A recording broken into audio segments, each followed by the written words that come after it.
Welcome to Have a Bible Question Live, where you'll receive a Bible answer to your Bible question. And now, let's study the Bible.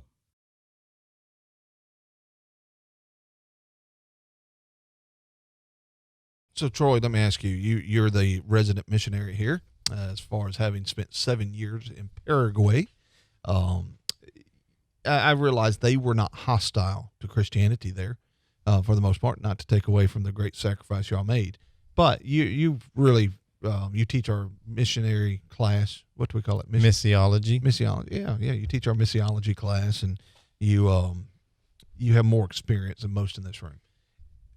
Jonathan Exum wants to know, how do you reach people with the gospel in nations that are hostile to Christianity? Whoa, man, that's a great question. There's several ways, and you see that right now in places like China, where it's not allowed and they're being persecuted. So a lot of times it's the same way that Paul did it in the Roman Empire, is that he would go out and he would start working. Remember, Paul was a tent maker, and he was making contacts, and he was able to interact with the people, and they were able to see his life, and he was able to share the gospel with people. And that's the only way you're going to convert someone, is by communication. You got to share the gospel, and God will provide a way. There's those Corneliuses that are out there, even in the hostile world. That's my quick answer, and there's a lot more to it than that. To give some specifics, you mentioned China. I know programs where people are going in there to teach English. Exactly. So and you might use English. it, guys. That's why I use Paul, because, is Paul really concerned about making tents? No, Paul wanted to be in places. You notice that Paul always went to metropolitan type areas, business areas. Why? Because that's where most contacts could be made, and those contacts can then take it out to the smaller villages. And so you see Paul do that, and it all has to do with interactions. You will find that soul that is seeking. It's out there. There are people being converted right now. I just read an article that in Iran, I'm trying to get my countries right. Yes, it's Iran, where Christianity is growing at a marvelous pace, and you're not going to believe how. Through women. A lot of the women are converting to Christianity. Now, when I say Christianity, I'm talking about in general. It's not necessarily the Church of Christ.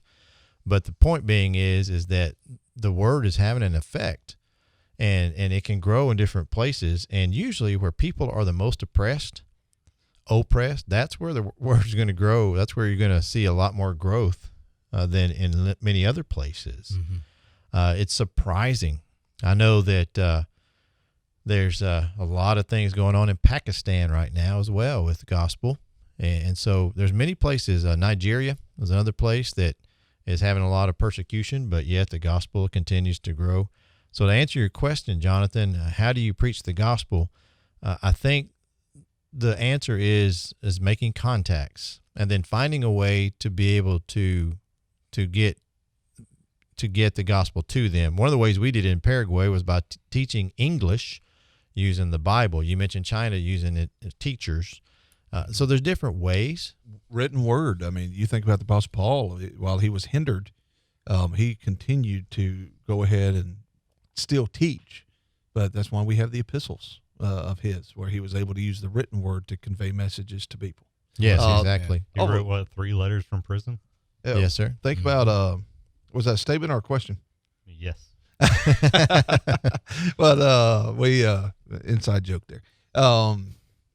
You think about the book of Revelation. Here's John exiled to the Isle of Patmos, but he's still managing to be able to teach. Yes. In fact, I know some brethren here locally that are teaching some folks. When I mentioned Pakistan just a minute ago, that's exactly what's happening. They're teaching them via Zoom meetings and stuff. And from what I understand, that it's kind of, it would be covert. Would that be the right word? In other words, it's kind of under the radar, because, there's persecution that's going to happen to those folks that convert out of Islam. There is a wonderful soul up in Michigan, I believe it is, that was formerly Muslim, who is now converting a lot of Islamic believers to Christianity, a member of the church. And so the biggest thing, Matthew 5, verse 16, right? Let your light shine before men so that God might be glorified. People see that. They notice that.